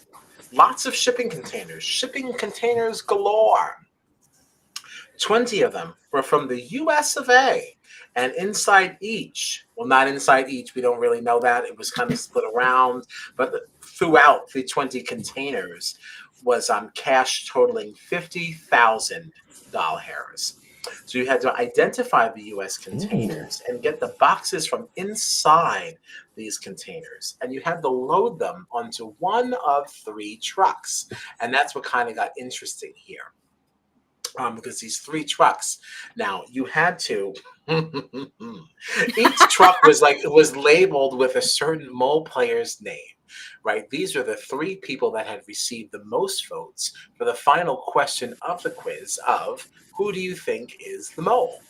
So everybody had to basically be honest with each other about who they were voting for, who they thought was the mole, to make sure you're putting your money in the correct truck. So this certainly caused like a lot of very interesting conversations, all of which I did not take notes for. That could really screw up the game, though, because you could screw so many people up by lying and saying who you voted for or who you didn't, because you could easily eliminate people that way with the wrong answer. Like, see, this is why it's such a stressful game for me, and I'm not even in it anymore. This is also why you're going to end up watching all of these episodes. Yeah, we're going to see Jacob glued to the TV in about an hour. And the entire time texting, I hate this, I hate this, I hate this. And I hate you for making me do this. Also known as, thank you. So the 3 top vote getters were Sean, undercover cop, Michael, and Muna. Muna or Muna? Muna. Moon. The word moon. Muna. Oh, okay. That's better than how I was going to remember it. That works. So after much ado, there was also a doubler in play. A doubler. This is the box that if you put it onto the truck, it would double the total on there. All right. So are we doubling down? Like, what are we doing here? Very interesting. The way the final totals went, Sean's truck had $5,000, Michael's truck had $19,500, and Muna's truck had the doubler, raking in $51,000. As it turns out, Michael was the person that was most voted for, as being the mole. And now, did anybody notice how suspicious he looked? I did. When this was revealed. Jacob. Jacob. It was. I thought that this is very, very telling though, because once he saw that it was him, like once that truck pulled out and that little ramp came down and we saw that was his name, it was like the way he looked. He looked like he had some damage control to do. Yeah, he looked pained by that. Whereas if you were not the mole, you wouldn't be pained. You'd be like sick. Y'all don't know exactly. Anything. Good, bunch of idiots. Yeah, I hope you answer your quiz that way. So, but then of course, these little things that they want to make sure they put in there so that you do pick up on them. So I know some of this is like just to throw us off, but it is still fun. It is fun and something you'll wear. But that did put $19,500 into the prize pot. Hell yeah. Which is great. That's great. That brought their pot to $49,500, which is kind of a disgrace, though, because you had to really, at this point, you're not adding more money. This is not the end of episode 5. It's the last challenge. Not another opportunity to add more. Kind of ridiculous. You're at the end of halfway of this season, and you don't even have $50,000. Like, really not great. I mean, even Joy wouldn't. Oh, God, never. But we had our first, I think, mole auction, right? We didn't have an auction on season 1, right? An auction? We had 3 temptations that were up for bidding. Once you bid on one temptation, you are not allowed to bid again. All right, so this is it. Everybody was sitting at their schoolyard desks, and they had their little cell phones, and they were presented with the opportunity to bid on these different things. The very first one was... Oh, wait. It's also important to note that if no one bid, we were adding $5,000 to the team pot at the end of each round. Okay, Damn, so Kyle, round pertinent one. information. We need to know that. Come on. Yeah, well, that's why. Whoa. Okay, Wow. thank you. So You know I'm what, the only Jacob? one. You would have I'm known the it only if one you who has a watched it. notebook. Thank you. But I didn't go back through my notes to remember what I wrote. You know, I'm kind of going blind here. This all feels like new information. So round one, you had 15 minutes to study the dossier of one player. Okay. This round received no bids. Okay, no bids. Everybody said, nope, I don't care about that. I know there's 2 more things coming. That's a waste. I'm good on the dossier. So that added $5,000 to the pot, bringing it to $54,500. Well, it sounds like that one would have been kind of dumb to take anyway, since they already could have watched for movie night the person that they were suspecting of. Right. Wow, look at you, like listening. You didn't even watch. So, like, my notes came in handy as you're shredding them. Kyle, I tell you what, if there's one thing, I am an Audible learner. So I love it. I love it. Thank God notes didn't go to waste. Spark notes. Round 2, a correction. Much ballyhooed. Obviously, one wrong answer in your quiz would be corrected. This round received no bids. Yeah, I'm surprised by this. I'm no surprised bids. by this. Yeah. Everybody This had one's to know always an the last exemption. one, though. Yeah, but I feel like here's the thing though. I feel like everybody had to know an exemption. The was number coming in 3 the was last going to be round. an exemption, right? And if no one was bidding on it, you could have literally bid like $5 Yeah. and been like, give me a correction. I've now got an advantage in the next quiz that nobody Damn, wanted John, to bid that would on. have been smart. Yeah. Yeah. Holy shit. Ooh. I'm writing the editors. You're in mole season 3. Writing the editors. Maybe you'll get to come back and you can use some of these tips. That'd be nice. And then when you win, you'll be like, Strat Chat did it! Thank you, Strat Chat! My coaches.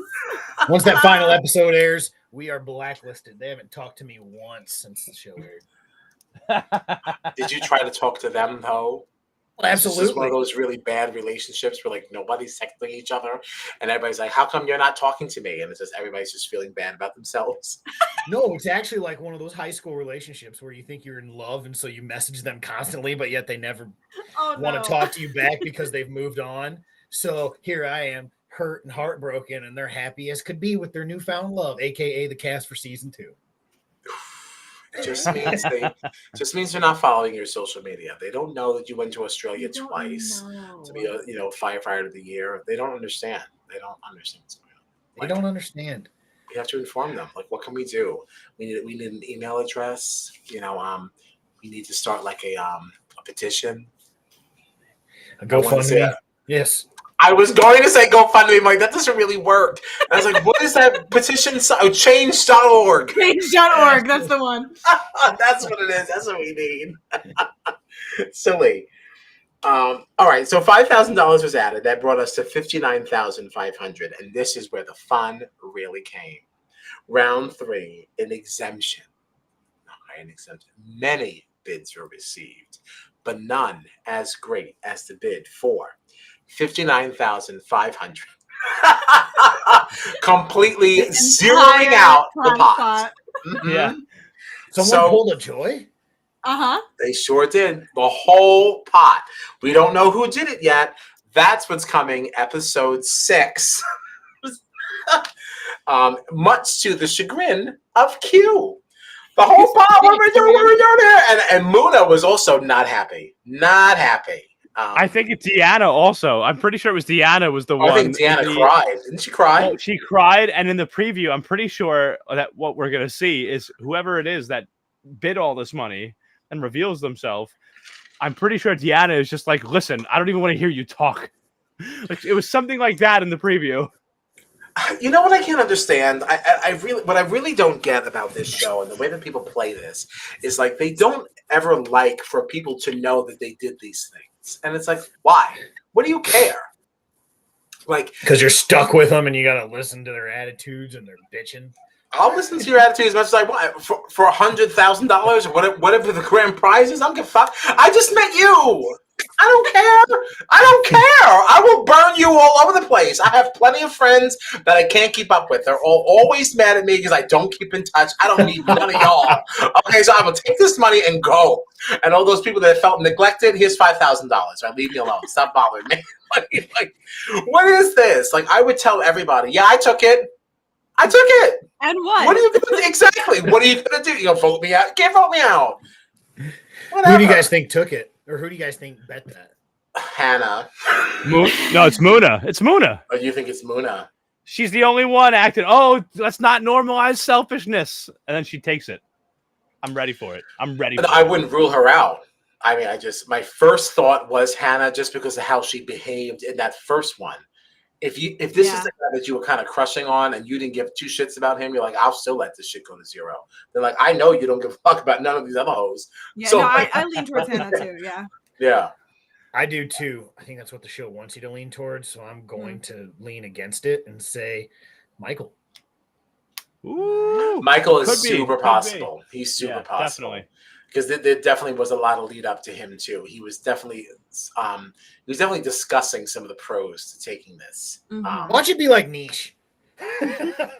Well, all right. Well, there was a little bit of speculation around him too, because what he kept saying leading up to this was like, you know what, I'm going to stop playing so nice. You know, everyone else is doing whatever they want. I'm trying to do what's good for the good of the group. Blah blah blah. It's like, I'm not going to do that anymore. I'm going to start playing selfishly. So. I mean, granted, they do show you all these things to make you speculate, but Niche has not really benefited from being the good guy. Yeah, I'm just gives two shits about him.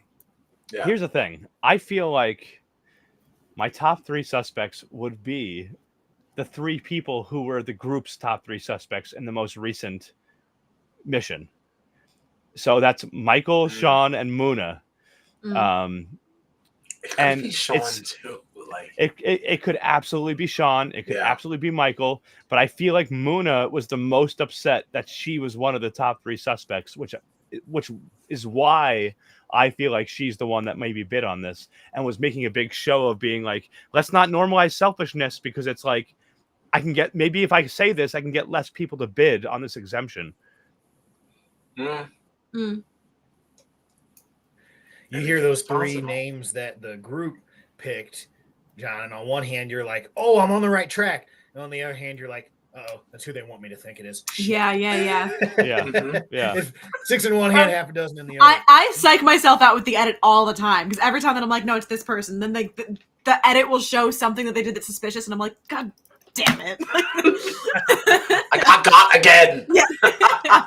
Yes. I'm like, it's they're saying it, it's not that. Like, we even do that with the challenge when we're watching that, and we're like, oh, well, now I know this person's going to go home. Oh, wait, maybe they're not, because now you're making me think they're going to go home, you know? Right. Yeah. No, it's fun. I like that.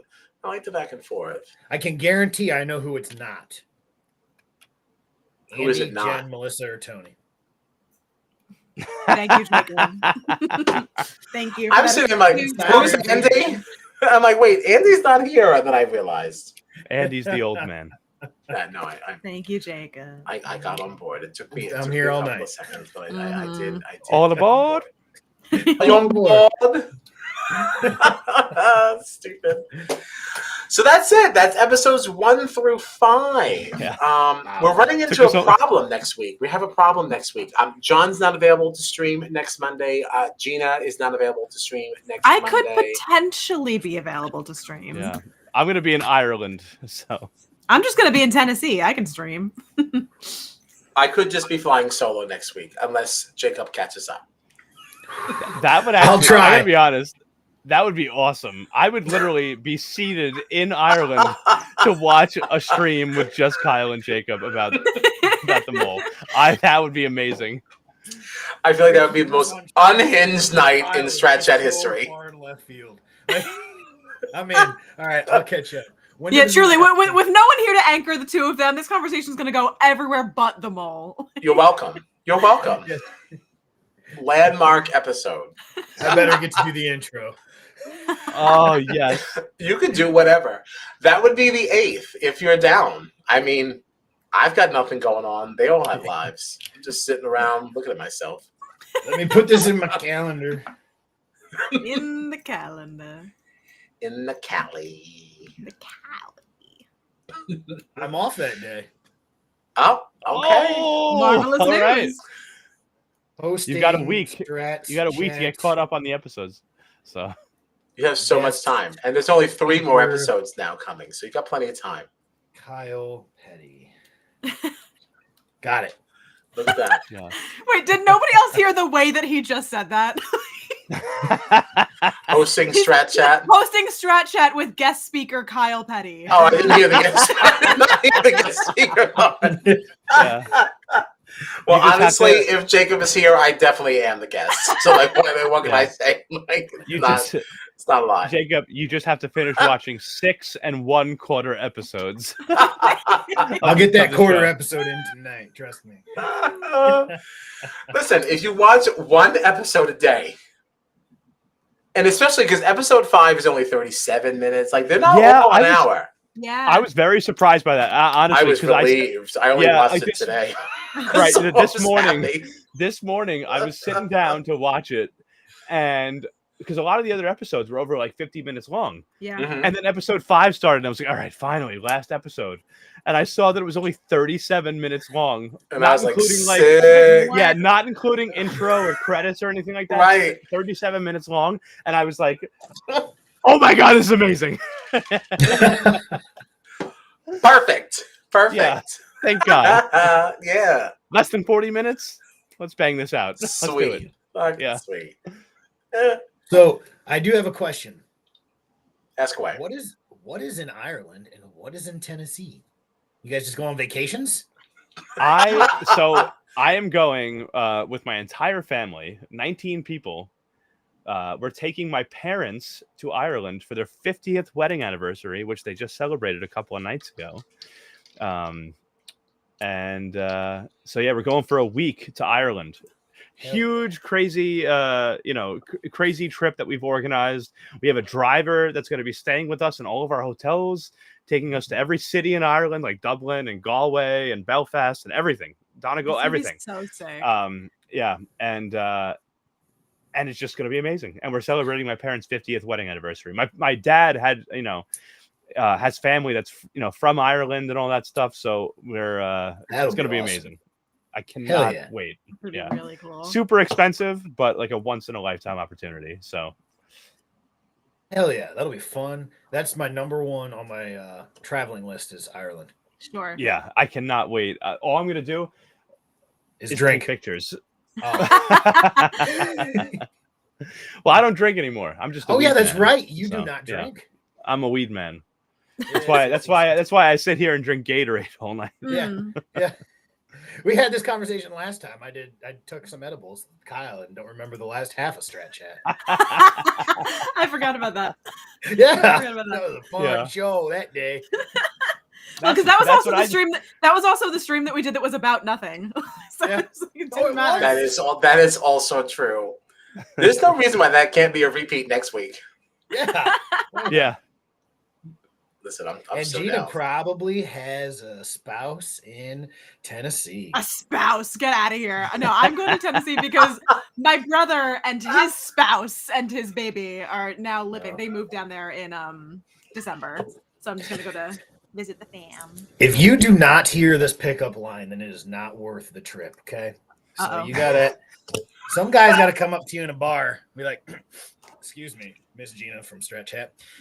Are you from Tennessee? Because you are the only 10 that I see. He says Miss Gina from Strat Chat. Yes, my full government name. Yes. Thank you. Because that is exactly what people will know about her on approach. Yeah. Without a doubt. I did that to a girl in a bar in Nashville. Didn't work. Yeah, I was going to say, how'd that work out for you? But I did get this cool hat in that same bar. Okay. Oh, nice. Yeah, so fuck her. Yeah. You got a great She hat. got it for me. She could have had Jacob from the mole. That was before my mole days. But nope, she lost out. Yep. She missed out. Sorry. It is truly. Sorry to this woman. Truly. Sorry. So let us know if that happens to you. I will her be sure to loss, report that back. Do you ever see this thing that Gina made for me and Kyle that she sent to us for Christmas one year? This was out one of our original logos, the three of us. No Sitting kidding. there. and she made this. It's Merry Christmas. I did. I That's did so do that. cute. And I have that's Aw, it's an why ornament. that's what's so if you're ever wondering what this circular thing is that's hanging behind me, it's something Oh that Gina yeah, sent me. she was definitely wondering. Like anyone else, like anyone noticed that? Because I wonder what that random. I'm just trying to Gina's be got nice, a bunch okay? of circles on I know, her. this Yeah, is so my funny. wall of artwork. Just trying to be nice. No, it's just really funny. I've just got a studio with Marilyn Monroe. Mm. We love Nice. We love it. My background's not that exciting. Actually, that looks like. I mean, it is a rainbow, but it's not. I mean, it is. It was for Valentine's Day. Well, I don't know. Apparently, my background's not that exciting because I don't have the same fancy lights you guys got. But you know, who's counting? Hey, we miss you guys too. Woo, we miss Hi, you. friends. Hi, friends. Hi, friends. We need to collaborate with something coming up. Y'all gonna be watching Claim to Fame? What y'all doing? Maybe something before Big Brother 26 or during. They're covering them all. Yeah, see, we just been sitting here just shooting the shit. You remember Yeah. Jacob, right? We love Jacob. Is this the first person we've had on for a third time? Yeah. Wow. Yeah. Oh my gosh. You're our Wait, best I don't friend. have Jacob. them on one Monday. Loaded into this brand folder. No. I think we can kind of just switch folders. You wouldn't notice because the background would not really change with 4 people. But I think John can load it in. I wish he would tell us what he's doing. I can load it in if you want. Because I just want to know if that's what My he was Mon doing One if Monday. Rachel's doing. Yeah. No, we literally Yeah. play it every Monday. Every Monday. Well, I'll actually, load it's it been in. played on some Thursdays because If there wasn't a Monday stream, it's like we're not gonna hear Yes. this week. yeah, you live on. Jacob Hacker is part of You Strat live Chat literally every week. Honored. I am part of the staple now. Mm. Yeah. I mean, we thank you for taking the time to even entertain that. like do for us at all. If anybody would have asked me to do the mole recap or coverage, Access Hollywood could have called me and I would have said, hell no. Netflix asked me to be on Perfect Match. I told them absolutely not doing a dating show. Access Hollywood could have asked me to come on to talk about the mole too. I would have said no. You guys, all right, I'll make an exception. We get We'll the talk some Strat shit. Chat, I will watch 1.75 episodes of 5 and talk about it with you. And I'm gonna talk some shit, but I'll be there. No, it's worth it. It's worth it. Wait, are you really going to come back next week? It's just going to be us? Yeah, I would love to. That would be so much fun. That would be really, really fun. And I guess if Gina has some time in between family, like I suppose she could pop in too. Yeah, we can make some time for her, Kyle. We'll bring her. Yeah. We'll make Oh, some thank time. you so much for inviting me back onto Yes. my show. You can be guest speaker B.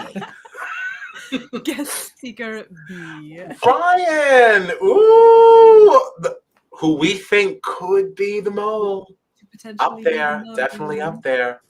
Yeah, we do need to collaborate again. Absolutely, yes. I meant to send a voice message to you and Treese. I don't know who we're talking to. I'm assuming it's Eric. But I decided I was too high and I should not be communicating in that state. But hello. And without further ado, thank you, John, because today I hope it's the right is- one. I hope it's the right one. It better be the right one. With That'd be sound and everything.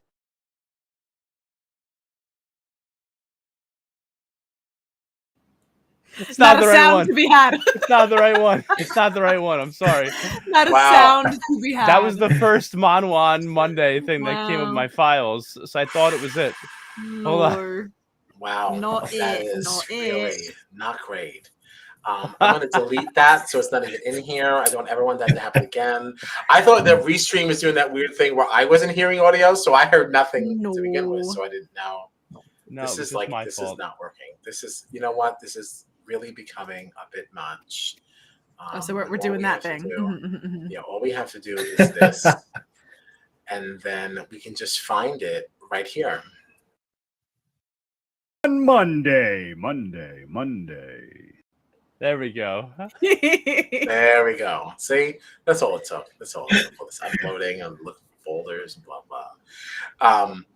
All right, now that we're hitting basically 2 hours of streaming about the mole, that's almost half of what Netflix put out. And it is more than what Jacob watched of the mole itself. Oh, damn, you're right. This is so true. I guess I deserve it. I've been picking on you all night. You sure have. Oof. Okay. Tensions are running high at 2 hours. You can find us next week talking about the mole. I guess this is going to be Jacob and Kyle. Next week at 9:30. You're signed up? 9:30? 9:30 works for you? It's been announced. It's official. There it is. Before that, no, there's nothing before that. There's nothing before that. That is all that's happening. No, but it is there's nothing before that. There's nothing happening. On the 10th, though, is when Claim to Fame does return. All right, so we do intend to be live on the 11th. All right, 7-Eleven. Make sure you go down to your local 7-Eleven and get your free Slurpee. All right, it's free Slurpee day. But it's also Jam Jam's birthday. All right, so happy birthday to Jam Jam. There's a lot of great things happening. Right, because it's on the Zaddy calendar that Jacob was not invited to. We are going to start our campaign. That's right. No, we're going to start it. There'll be no price. We like him. We're going to get you on this calendar. We're going to get him on the calendar. Then we're going to get him on Dancing with the Stars.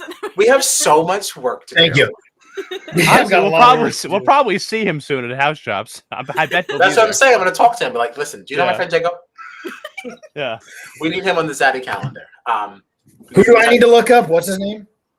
Bryce. Izyah, Izyah. He is, reality TV royalty. He was on Survivor, but more importantly, he's the host of Purple Pants podcast. Yes, that's him. Son of a gun, he follows me. I'm going to follow him back and message him right now. Oh, maybe that's why you're not in it, because you didn't follow him back. There it is.